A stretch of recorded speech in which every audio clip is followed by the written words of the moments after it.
चतुर्थी लग रही है, कल से एक नियम लेना, शमी की वृक्ष की पत्ती, जैसे ये बेलपत्र होता है, शिव को और गणेश को बेलपत्र शमी पत्र समर्पित होता। आपको कथा में वर्णन किया था, 33 कोटि देवताओं को भले बेलपत्र नहीं चढ़ेगा, पर 33 कोटि देवताओं को शमी पत्र चढ़ता है। और उसमें एक गणेश जी महाराज और ये बाबा भोलेनाथ, इन दोनों को शमी समर्पित।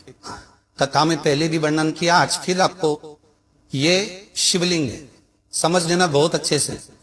जो आपको करना है रिद्धि सिद्धि पाने के लिए, संपदा को बढ़ाने के लिए, ये शिवलिंग है, ये गोल जलाधारी है, ये चरण से जल नीचे गिरता है। शंकर जी का पूरा परिवार शिवलिंग के आसपास में है। शंकर जी की 5 लड़कियां जो ऊपर से जल नीचे गिरा रही है, जया, विशता, शामरी बारी, दोतली और देव, ये शंकर जी की 5 लड़कियां, जिनका नाम लेकर सोने से रात्रि में नींद अच्छी आती। एक एक बूंद जो ऊपर से गिरा रही है, ये शिव की 5 बहन। जहां से जल नीचे गिरता है, शिवलिंग का जो जल नीचे जाता है, उसके राइट भाग में गणेश जी का स्थान, लेफ्ट भाग में कार्तिकेय का स्थान, बीच में शंकर जी की सबसे छोटी लड़की अशोक सुंदरी का स्थान। शिव महापुराण की कथा कहती है और गणेश चरित्र पर स्मरण कर रहा है। और कल से चतुर्थी लग रही है, जिसके घर में संपदा की कमी बढ़ती हो, बीमारियां ज्यादा फैल रही हो, बहुत कष्ट हो महाराज, बहुत ज्यादा दुखी हो महाराज, कोई काम नहीं बन रहा, बहुत तकलीफ में हो, तो शमी पत्र, शमी की पत्ती, जहां गणेश जी का स्थान है, वहां पर 5 शमी पत्र 5 समर्पित करे और शंकर जी के ऊपर 3 शमी पत्र समर्पित करे। बहुत ध्यान देना, 5 शमी पत्र जहां गणेश जी का स्थान है शिवलिंग में, वहां समर्पित करे। 3 शमी पत्र शिवलिंग के ऊपर समर्पित करे। 1 शमी पत्र शंकर जी की चौखट पर लेफ्ट भाग में जाते समय आपका उल्टा, जब मंदिर से निकलो तो उल्टे हाथ पर लेफ्ट भाग में शंकर जी की चौखट पर समर्पित करे 1 शमी पत्र। और महाराज का दिया, जहां लेफ्ट भाग में आपने शमी पत्र रखा है, मंदिर में ना दिया लगाकर बाहर की ओर जहां शमी पत्र रखा है, उसके ठीक साइड में एक घी का दिया लगा दीजिए। केवल चतुर्थी से लेकर तो दशी तक गणेश पुराण कहती है, भगवान गणेश जी का मोर ध्वज का, मयूर ध्वज गणेश का नाम लेकर जो ये दीप शमी पत्र चढ़ा देता है, उसके घर से कभी रीति सिद्धि नहीं जाती, वैभव प्रतिष्ठा नहीं जाती। कर कर देखना, अगले साल तक आपका व्यापार कितना चलता है हमको पता ना चले, करके देखो एवं। और शिव महापुराण की कथा कहती है, गणेश पुराण के 3 अध्याय में वर्णन किया, कोई बीमारी नहीं जिसका इलाज ना होगा।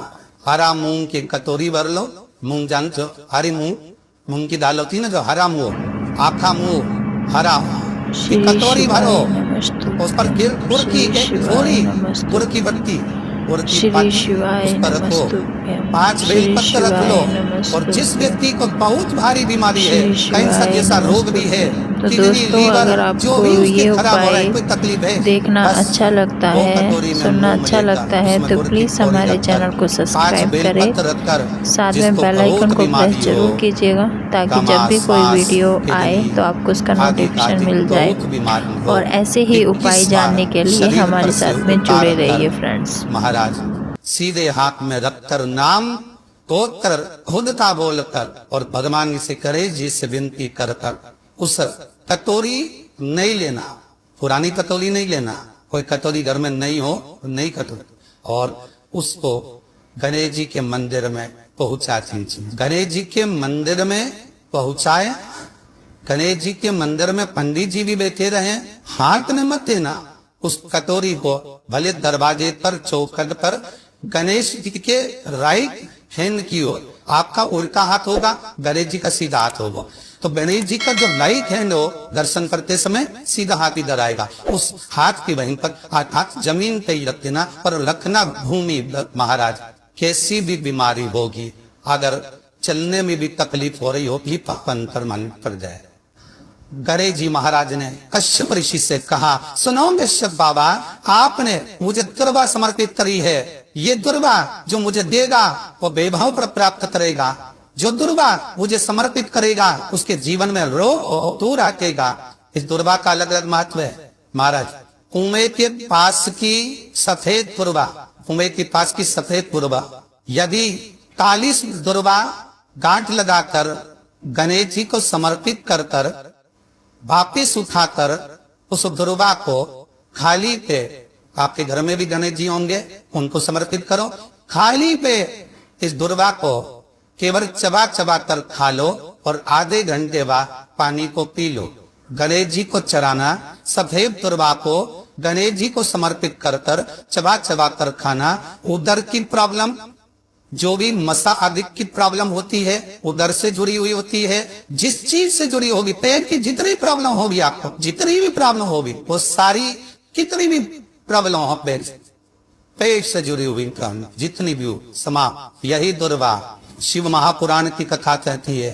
यदि चतुर्थी के दिन साफ गांठ वाली दुर्वा के किस ले लो और चतुर्थी के दिन गणेश जी को समर्पित कर दो। पंचमी तिथि को उस दुर्वा को उठाकर दूध में डाल दो और उस दुर्वा को दूध में डालकर उस दूध में उस दुर्वा को मल लो, और जिसके सफेद चमड़ी पड़ गई हो, चर्म रोग हो गया हो, उस दूध को उस दुर्वा के साथ, दूध नहीं भी हो तो पंचमी के दिन दुर्वा का लेपन शरीर पर कर ले।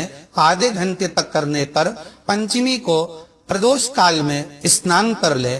महाराज आपको चर्म रोग में आराम लग जाएगा, सफेद चमड़ी अपने असली रंग में आना प्रारंभ हो जाएगी। धरेशपुरा दुर्वा का हो 21 दुर्वा के 108 बंडल बना लो।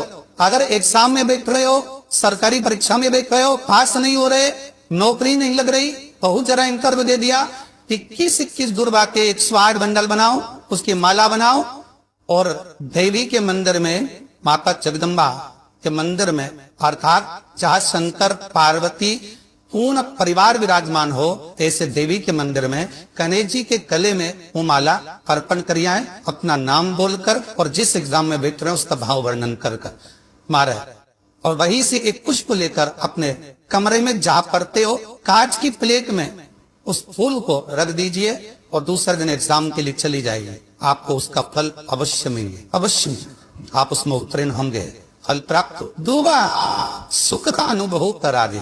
श्री शिवाय नमस्तुभ्यम, सब बोलिए एक बार जमकर, श्री शिवाय नमस्तुभ्यम। एक टीकर जरूर कर रहा, ऐसी और वाला महाराज झूठ तो नहीं बोल रहा, शास्त्रों की बातें हमारे जीवन में हमें सुख प्रदान करे, इसलिए इस भाव का आनंद करते हुए आज की तरह वो विराम देते हैं।